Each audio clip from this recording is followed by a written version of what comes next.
The stars had never seemed so silent. For millennia, humanity had gazed at the night sky, wondering if we were truly alone, or if there were other civilizations out there, watching, waiting. No one could have predicted that when they came, they would see us as nothing more than ants, insignificant, primitive, and weak. The alien warriors, a fearsome race known as the Arathians, arrived with overwhelming force. Their ships blotted out the sky, and their technology was far beyond anything humanity had ever dreamed of. They had traveled across the stars, crushing worlds beneath their boots, and when they finally set their sights on Earth, they expected an easy conquest. Their leader, Zarnok, surveyed the planet from his command ship, the size of a small moon. "This world is fragile," he said, his voice booming through the ship's war room. "The humans are weak, their armies no match for us. They will surrender without a fight." His advisors agreed. Earth, with its divided nations and primitive technology, seemed like the perfect target. The Arathians had conquered countless planets with ease, and they had no reason to believe Earth would be any different. In their eyes, we were nothing more than a stepping stone, a soft, defenseless target on their path to galactic domination. But the arrogance of the Arathians would prove to be their greatest mistake. It was on the third day of their invasion that they made their first true mistake. The streets of New York City had been deserted, the once bustling metropolis reduced to a ghost town as the Arathians made their landing. No one dared challenge them, no one except one man. John Kane was no soldier. He wasn't a general, a hero, or even an ordinary man with any special skills. He was a mechanic, a man who fixed broken engines and built small machines. But when the Arathians attacked, John didn't run. He didn't cower. He didn't even hesitate. As an Arathian warship hovered over the city, firing lasers into the streets, John stood in the rubble of what was once a thriving neighborhood. In his hands, he gripped a tool, a simple wrench, nothing more. He knew it wasn't going to be enough to defeat the invaders, but he also knew that if no one stood up, Earth would fall without a fight.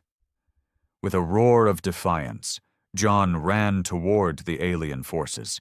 His actions were reckless, almost suicidal, but something deep inside him stirred, a fierce, unyielding desire to protect his home, to show the invaders that humanity wasn't as soft as they thought. The Arathians watched in disbelief as the man charged. To them, this human was a mere insect, nothing more than a nuisance. Zarnok himself looked on, amused by the sight. "Is this the best they can muster?"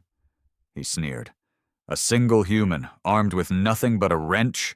But John wasn't just charging mindlessly.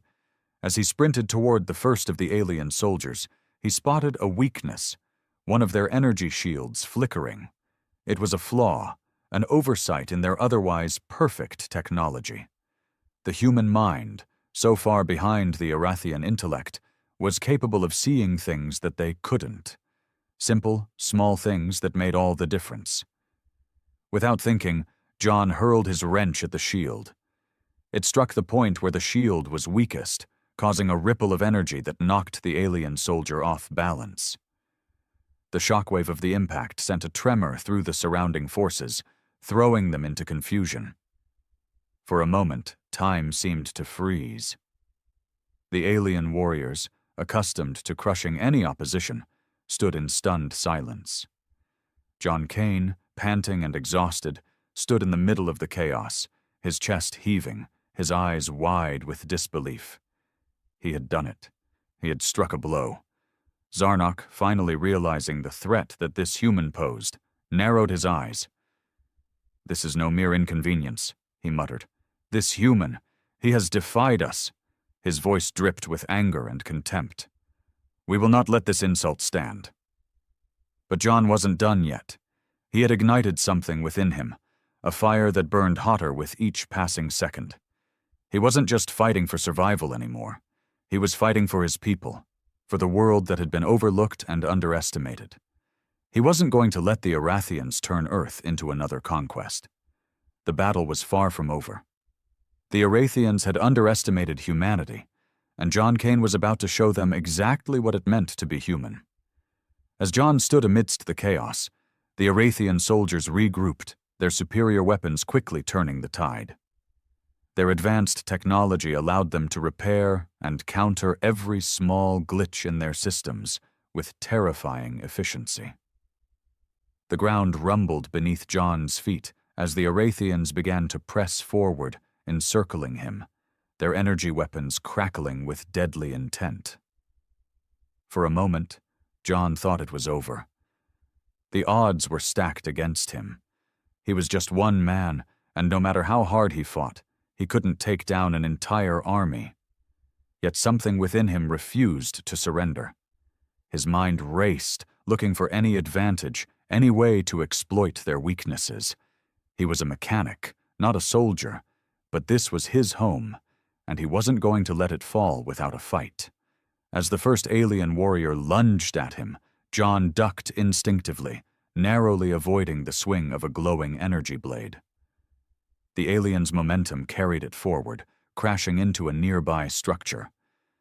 The impact sent debris flying, and John's eyes flicked toward the wreckage. It was a sign. He darted toward the fallen building, weaving through the broken concrete and twisted metal. The Arathians hesitated, unsure of what he was doing, but John wasn't afraid. He reached the structure and quickly began to pry loose the pieces of metal, pulling apart a broken transmission device. Inside, he found what he needed: a small, portable power source. A grin tugged at the corners of his lips. The Arathians had underestimated him. They had assumed that their high-tech gadgets would intimidate him, but they hadn't accounted for one thing: humans could adapt. John had spent his life fixing broken machines, understanding how things worked.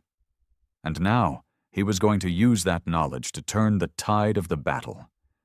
As the Arathians closed in, John threw the power source at the ground. It exploded in a burst of energy, sending a shockwave through the alien ranks. The soldiers staggered, momentarily blinded by the flash of light. It was enough of a distraction for John to leap into action, grabbing one of the alien rifles that had fallen to the ground. The weapon was unlike anything he had ever seen, its sleek black surface gleaming in the sun. But to John, it wasn't an alien weapon. It was just another machine. With a deep breath, he adjusted the settings, figuring out how to fire it. As the Arathians scrambled to regain their bearings, John opened fire. The first shot hit an Arathian soldier square in the chest, and the energy beam burned through the alien's armor like paper. The creature screeched, stumbling backward, its limbs twitching uncontrollably. It wasn't dead, yet, but the message was clear. This human was not someone to be taken lightly. Zarnok watched from above, his fury growing with each passing moment. He had never expected this from a human. He had believed Earth's inhabitants were soft, weak creatures who would crumble before his superior force. But John Kane, with his stubborn defiance, was proving to be a formidable adversary. "Deploy the heavy artillery," Zarnok ordered, his voice low and filled with venom. "End this foolishness." The Arathians responded swiftly, unleashing their most powerful weapons. Massive war machines dropped from the skies, their huge frames towering over the city, bristling with guns and energy cannons. The ground shook as they landed, their metal feet crushing the pavement beneath them. Their weapons hummed with power, ready to annihilate anything in their path. But John wasn't intimidated. He knew this wasn't the end. It couldn't be. He had already made the first move. Now he needed to keep the momentum going. He darted through the ruins, taking cover behind crumbling walls and overturned cars. His heart pounded, but his mind was sharp, focused. He was fighting for more than his survival. He was fighting for Earth, for every person on the planet who couldn't fight for themselves. As the heavy artillery advanced, John spotted a second flaw. One of the massive war machines was limping, its movements jerky, as if something was off with its power core. Without a second thought, John sprinted toward it, weaving through the hail of alien fire. He was close now, so close he could see the exposed power core. It pulsed with a strange electric blue light. The core was the heart of the war machine, the key to its destructive force. If he could disable it, the rest of the machine would be useless. John's breath caught in his throat as he approached. The war machine's weapons fired, but he ducked behind a nearby building just in time. His mind raced with possibilities, trying to calculate the best way to disable the core.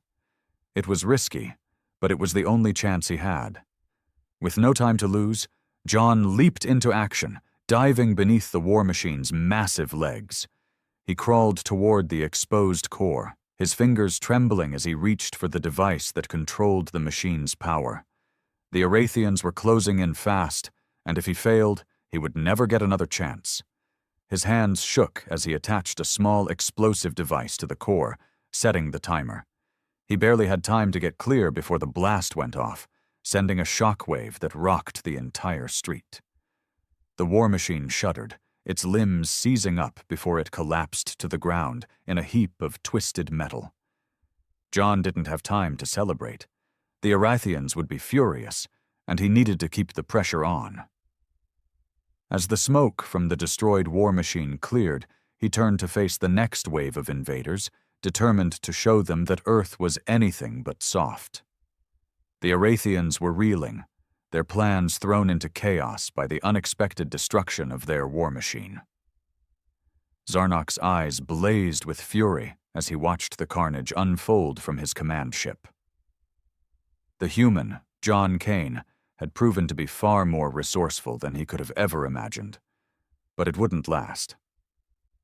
Zarnok knew that with his army and technology, he would soon crush this insolent human and make an example of him. But the humans were not backing down. John's small victories were rallying the survivors, pushing them to fight back, to resist. He had given them something they had lost: hope.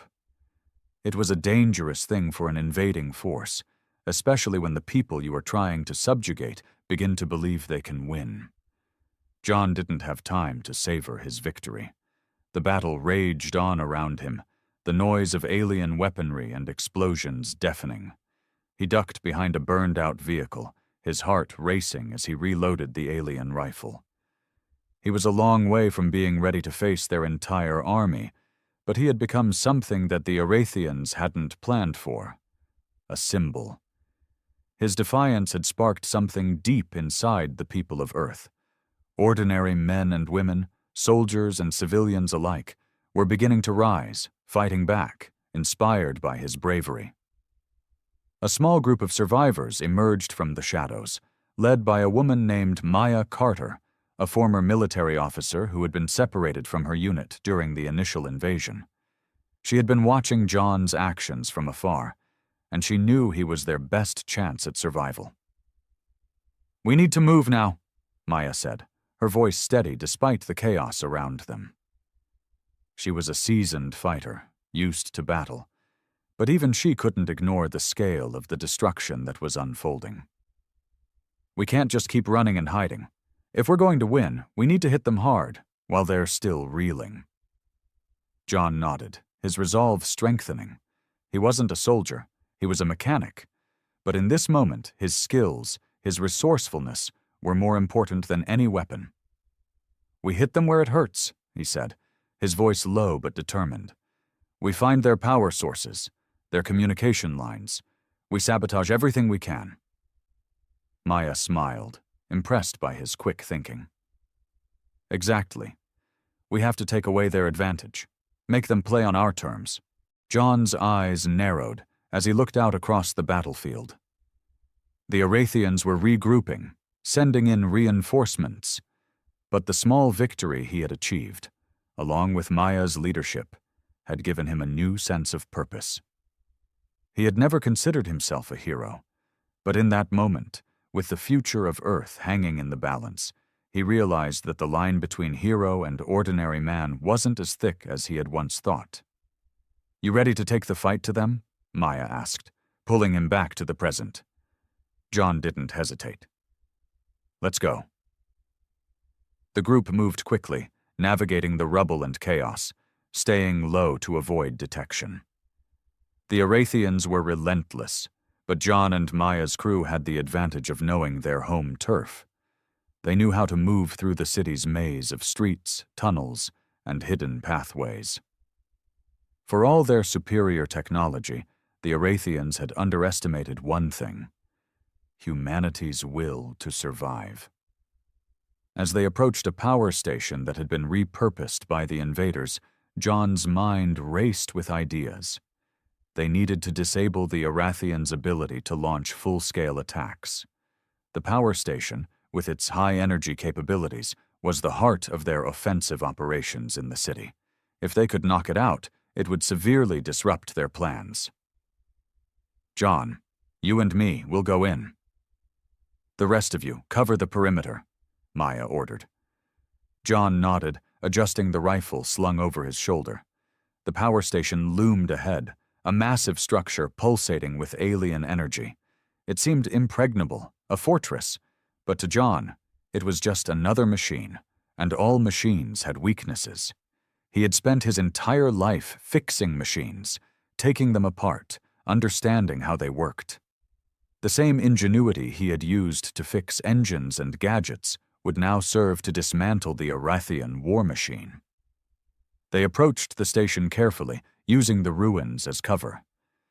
As they neared the entrance, a pair of Arathian guards stood watch, their backs turned. Maya gestured to John, her hand signaling him to wait. She moved silently, her military training kicking in. With a swift motion, she incapacitated one guard, a precise strike to the neck, while John dealt with the other. It wasn't pretty, but it was effective. "Inside," Maya whispered, and they crept toward the entrance. The inside of the power station was a labyrinth of energy conduits, alien machinery, and pulsating lights. The hum of the power core filled the air. They had to move quickly before reinforcements arrived. Maya led the way, with John close behind.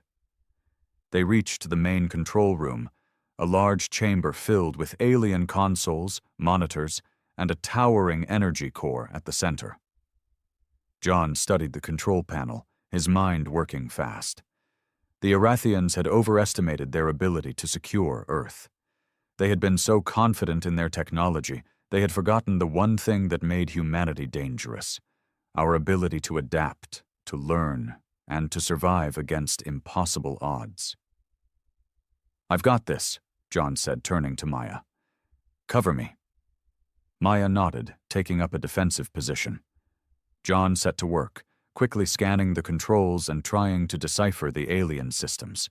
They didn't make it easy, but John had always been good at understanding things that didn't make sense. Piece by piece, he dismantled the system, figuring out how to destabilize the energy core without causing a full explosion. The Arathians had relied on their technology to dominate, but they had underestimated the power of human ingenuity. With one last turn of a dial, the station's lights flickered, and the power core began to pulse erratically. "We've got company," Maya warned, her voice tight as she aimed her weapon at the door. John didn't look back. "Let them come." The sound of heavy footsteps echoed through the hallways of the power station, growing louder with each passing second. John's heart pounded in his chest, but he didn't falter. The core was destabilizing, but it wasn't going to blow just yet. They had a few precious minutes. Maybe less. He had to finish what he started.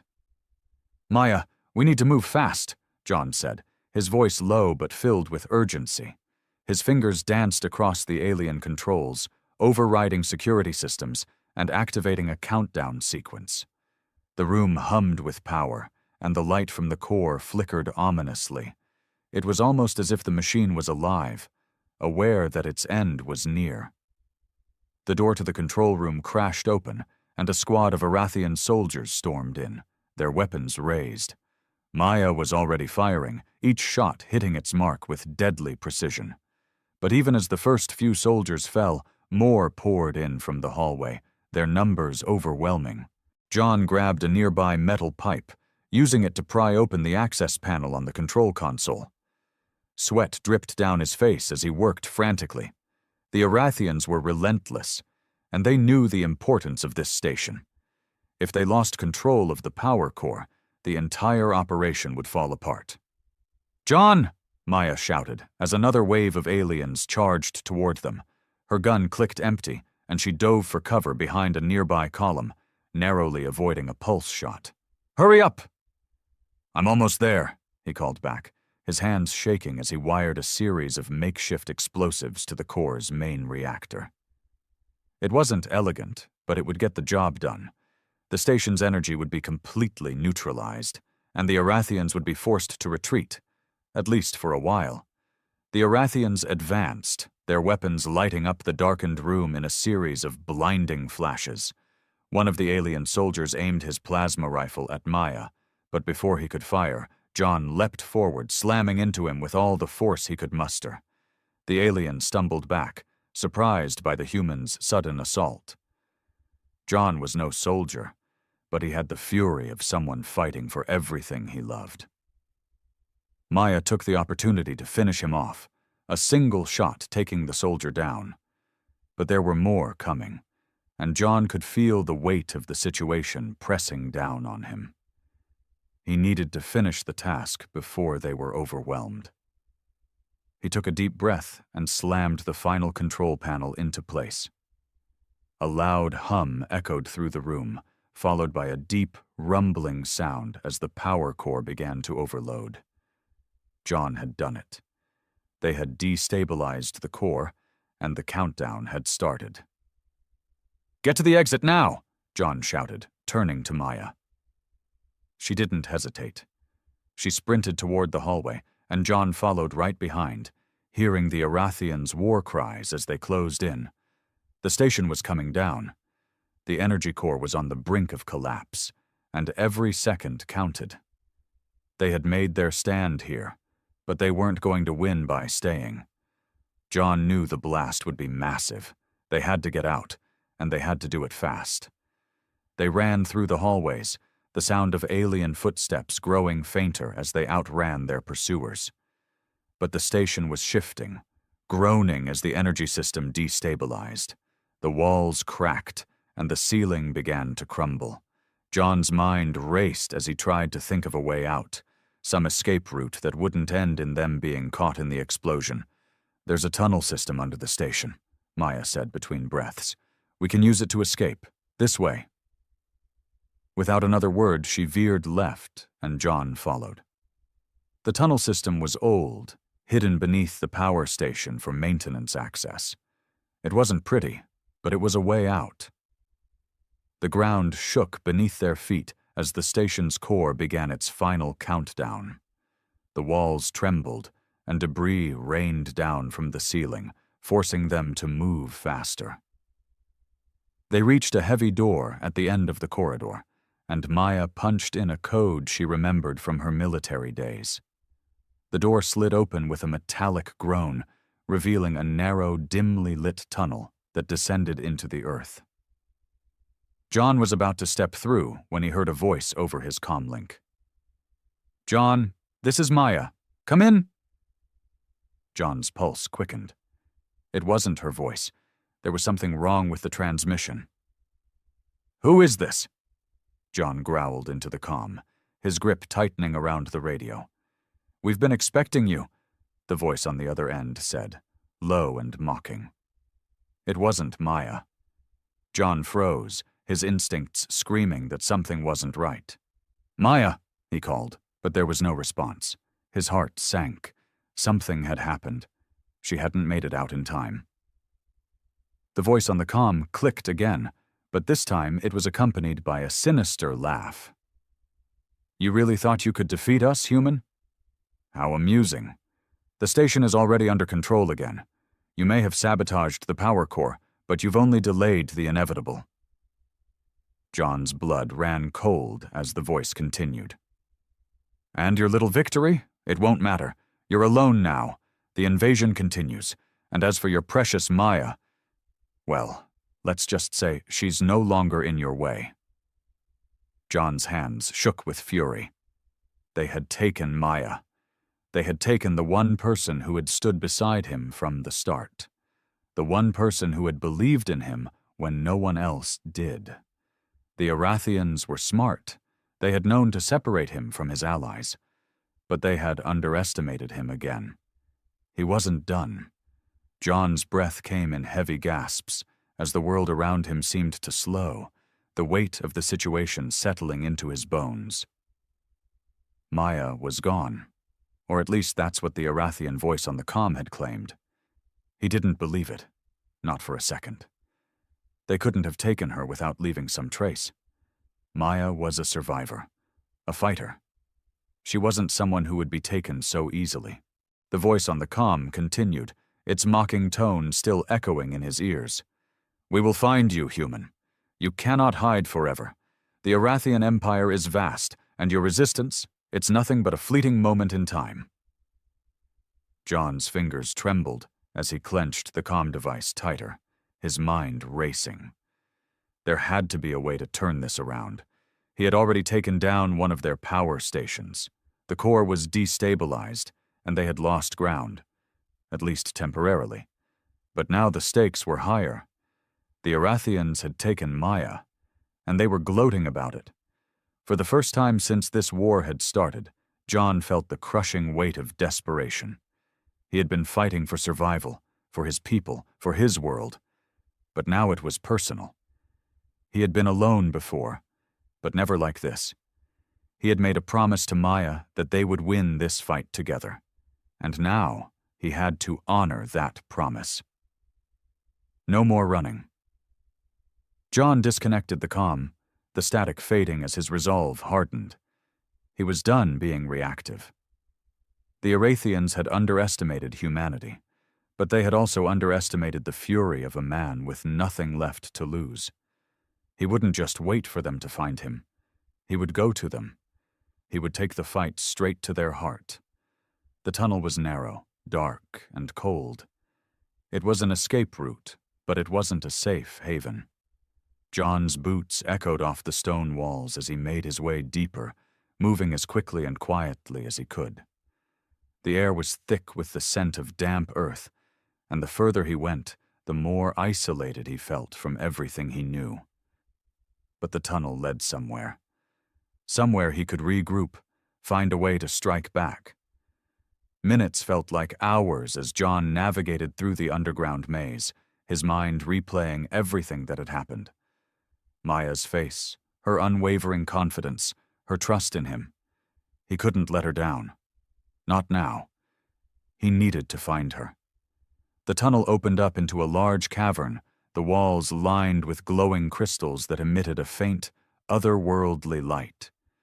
The space was eerily quiet, save for the sound of water dripping somewhere in the distance.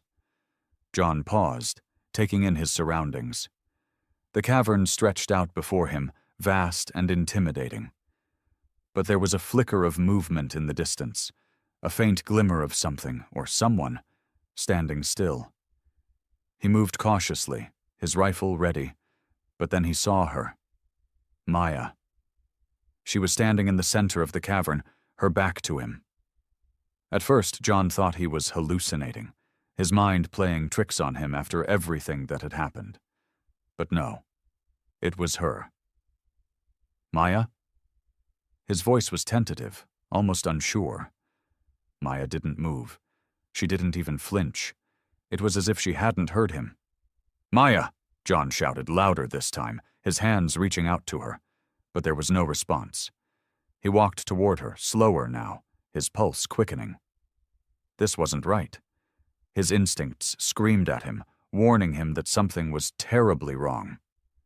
She hadn't heard him, hadn't reacted at all. As he closed the distance between them, the truth became clear. This wasn't Maya. It was a trap. The figure in front of him was a perfect replica of Maya, but her eyes were vacant, cold, empty. Before he could react, the ground beneath him suddenly rumbled, and a loud mechanical hum filled the air. The cavern was no longer just a hollow space in the earth. It was alive, and it was moving. From the shadows, figures emerged. Alien soldiers, their weapons raised, their faces obscured by the shadows. A voice echoed through the cavern, and this time, John knew it wasn't Maya's. It was Zarnok's. "You fell for it," the voice sneered. "How predictable." John's blood ran cold as the Arathian leader's form appeared on a monitor mounted on the wall. His face was cruel, his expression one of cold amusement. "You thought you could save her. You thought your little rebellion meant anything, but this is the true power of the Arathian Empire." John's chest tightened. He had walked straight into a trap. Maya wasn't here. She had been taken, maybe to lure him into this moment. His mind raced as he surveyed the soldiers surrounding him. They had him trapped. But then he remembered the detonator, the one he had kept in his pocket, a small, simple device he had stolen from the power station, the one that would disable every Arathian device within a certain radius, the one that could turn their technology against them. It wasn't a bomb. It wasn't an explosive device. It was a tool, a key to turning the tide of this war. He couldn't afford to hesitate now. John pulled the detonator from his pocket, his fingers trembling as he held it up, the dim light of the cavern flickering off its sleek surface. "You made a mistake," he said, his voice quiet but steady. Zarnok's face twisted into an expression of disbelief. "What do you think you're going to do with that?" he mocked. John's finger hovered over the button. "I think I'm going to finish what I started." With that, he pressed it.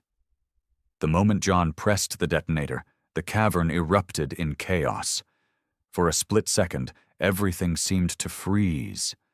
Then, the harsh, electrifying hum of the Arathian machinery faltered. The soldiers around him paused, their weapons flickering, as if unsure of what had just happened.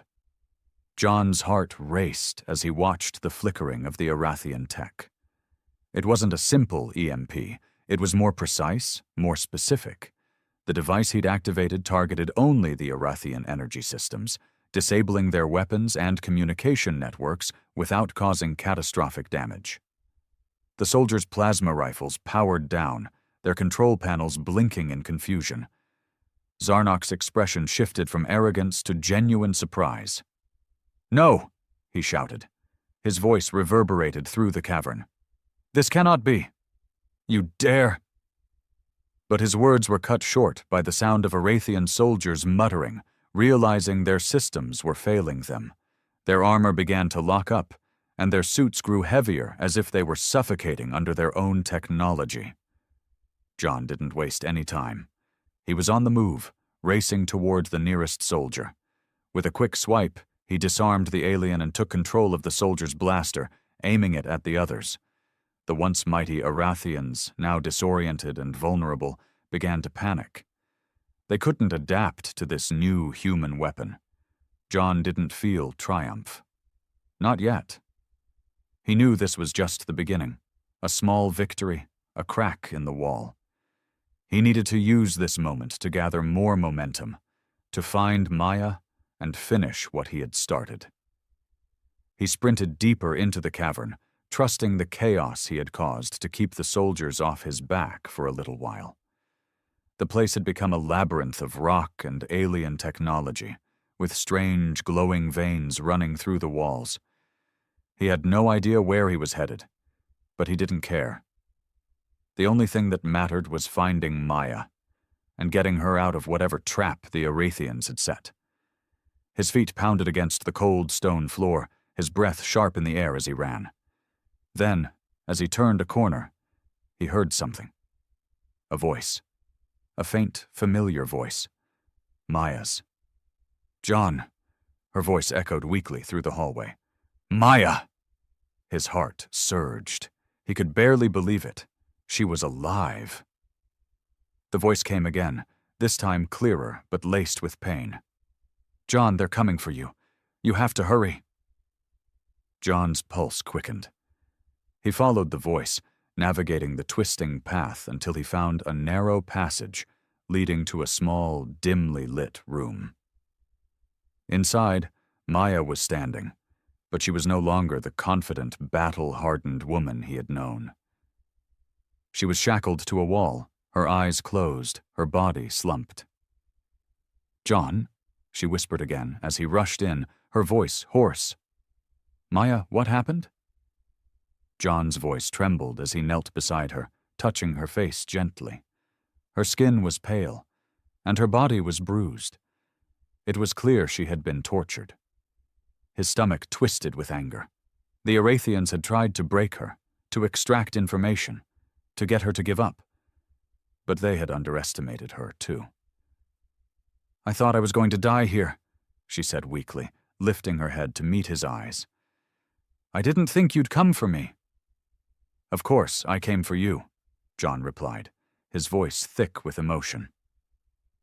He reached for the shackles holding her arms, working quickly to release her. You're not alone. We're getting out of here, together. But even as he spoke, he could hear the footsteps of Arathian soldiers approaching. The blast from the detonator had bought them time, but not much. They couldn't stay here long. I'm not sure I can walk, Maya said, her voice strained. I'm not sure I have the strength to run again. John's heart broke at the sight of her pain, but he couldn't stop now. He had made a promise, and he wasn't going to break it. I won't leave you, he said, his voice fierce. Lean on me. With great care, he helped Maya to her feet, supporting her weight as best he could. Her body trembled under the strain, but she nodded, her eyes glinting with a spark of determination. She had always been a fighter, and now she was leaning on him. Together they were stronger. But the sound of the approaching soldiers grew louder, and John knew they didn't have much time. He turned and saw a narrow passage leading to what looked like an old ventilation shaft. It was their only chance. Stay close to me, John said, his voice low but commanding. He lifted his rifle, scanning the shadows for any movement. He could hear the soldiers, their footsteps growing closer, their chatter in a language John didn't understand. But it didn't matter. They would have to fight through them. As they moved quickly down the hallway toward the ventilation shaft, the first of the Arathian soldiers appeared, rounding the corner. John raised his rifle, his fingers steady despite the chaos in his chest. With a single shot, he took down the first soldier, then turned and pulled Maya into the ventilation shaft just as more aliens arrived. The shaft was tight, and they had to move quickly, their bodies scraping against the cold metal walls as they crawled. Maya's breathing was shallow, but she didn't complain. She stayed close to him, relying on him to lead the way. Don't stop, John urged, his own voice strained. The air